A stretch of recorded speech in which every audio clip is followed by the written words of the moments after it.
अस्सलाम वालेकुम मेरी प्यारी यूट्यूब फैमिली, कैसे हैं आप लोग। उम्मीद है सब बिल्कुल ठीक ठाक होंगे और ख़ूब मज़े कर रहे होंगे क्योंकि ईद का पहला दिन है। आज ईद है और ईद ही के हवाले से मैंने कुछ बनाया है, तो मैंने सोचा मैं आपसे शेयर कर लूँ। ये मैंने जो है तो आज बनाया है लाहौरी मटन कढ़ाई, और ये बहुत ही सिंपल और बहुत ही मज़े की टेस्टी रेसिपी है। ये आप देख रहे हैं कुछ उसमें मैंने सब्ज़ियां ऐड की हैं। मैं सब्ज़ियों से मुराद ये जो प्याज टमाटर वग़ैरह और कुछ चंद एक मसाले, ये मैंने इसमें लौंग एक ऐड की है, लाल मिर्चें, नमक, थोड़ी सी कलवंजी, दरड़ा मिर्चें, और उसके अलावा गरम मसाला, और उसके साथ साथ 15 से 20 जो हैं तो वो जो है तो काली मिर्चें ऐड की हैं साबुत। अब ये मैंने दही भी लिया, साथ में मैंने ये लहसुन अदरक का पेस्ट, साथ में मैंने जो है गोश्त ले लिया, और उसके साथ साथ मैंने थोड़ा सा पानी, अभी आप देखेंगे कि मैं कैसे पानी ऐड करती हूँ, थोड़ा सा पानी ऐड किया गोश्त में। और ऊपर से मैंने, चूँकि ये फ़्रेश मीट है तो इसमें से थोड़ा सा ये खून वग़ैरह और कलर इसका ऐसा होता है तो बच्चे उसे नापसंद करते हैं, तो मैं तो हमेशा इस तरीके से गोश्त को थोड़ी देर के लिए भिगो देती हूँ ये सिरके में और पानी में। थोड़ी सी देर भिगो के मैंने उसको साइड पे रख देती हूँ, तो उसमें से जितना खून वग़ैरह होता है ना तो वो निकल जाता है, तो उसके बाद फिर गोश्त साफ़ सुथरा हो जाता है। तो बस उस गोश्त को मैंने इस तरीके से सेट कर लिया, इसको मैंने साइड पे कर लिया, और उसके बाद अब मैं आपको बताती हूँ कि मैं कैसे जो है तो दो प्याज, 2 टमाटर, 6 तकरीबन हरी मिर्चें और हरा धनिया ये मैंने लिया, और मैंने सब कुछ अब ब्लेंडर में मैं डालूँगी। मैं बहुत ही आसान और सिंपल तरीके से बनाती हूँ इसको। ये लाहौरी मटन कढ़ाई है। अब मैंने जो है सबसे पहले प्याज को बस मोटा मोटा इसमें काट लिया, बहुत बारीक नहीं करना प्याज को, बस तकरीबन 10 पीस जो है प्याज के कर लिए मैंने साफ़ धो के। अब इसके बाद मैं इसमें टमाटर डाल दूँगी, और टमाटर के बाद अब मैं आपको बताती हूँ कि मैंने इसमें क्या डालना है।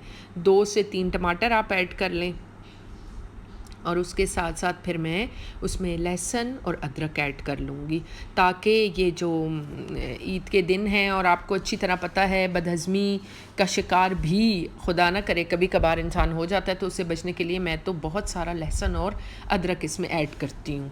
तो ये लहसुन और अदरक मैंने डाला, और ये मैंने सारा का सारा जो है तो प्रेशर कुकर में सारा मसाला, थोड़ा सा मैंने उसमें पानी डाल के मैंने उसको ब्लेंडर में वो कर लिया, चॉप कर लिया, और उसके बाद अब मैंने उसमें गोश्त में ऐड करी। उसको मैंने अच्छे से धो लिया, सिरके वाले पानी में जो रखा हुआ था ना, मैंने उसको अच्छे से धो लिया, पानी गिरा के धो के। ये थोड़े से मेरे पास जो है पीसेस उसके भी आ गए थे, चर्बी के फैट्स, और वो भी मैंने डाल दिए। और बस फिर इसी तरह मैं जो ऑयल है वो बहुत कम डालूँगी। हम तो वैसे भी आपको पता है कि हम लोग तो ऑलिव ऑयल इस्तेमाल करते हैं। अब इसमें मैं आपको बताती हूँ कि सिवाय ये जो लौंग है एक, और ये जो काली मिर्चें हैं ये हमने नहीं डालनी। इसके अलावा अब मैं आपको बताती हूँ कि मैंने बकाया जितनी भी मसाले थे मैंने सारे के सारे वो ऐड कर दिए। नमक, लाल मिर्च, गरम मसाला और दलड़ा मिर्चें, ये 4 चीज़ें मैंने उसमें ऐड कर ली। और मैं तो उसमें ज़रूर कलवंजी भी डालती हूँ, क्योंकि कलवंजी तो वैसे भी जो है तो सुन्नत के मुताबिक मतलब बहुत ज़्यादा इसके फ़वाइद हैं, और मौत के अलावा हर बीमारी का किसी में शफा है, तो मैं उसे अपने हर खाने में ऐड करती हूँ। मैंने गोश्त डाला, ऊपर से मैंने साथ ही उसके तमाम मसाले डाले, जितनी पिसी हुई मैंने अभी प्याज टमाटर और लहसुन और अदरक ऐड किया, वो जो मैंने पेस्ट बनाया था वो भी डाल दिया, और अच्छे से मैंने उसमें थोड़ा सा ऑयल डाल दिया। और अब ये जितनी देर में आपका गलता है, क्योंकि मेरे नज़दीक तो कुर्बानी के गोश्त को कम अज़ कम 17 से 18 मिनट चाहिए होते हैं, वो 17 से 18 मिनट मैंने उसको दिए और कुकर में। और उसके बाद जो है तो अब मैं आपको बताती हूँ कि ये मैं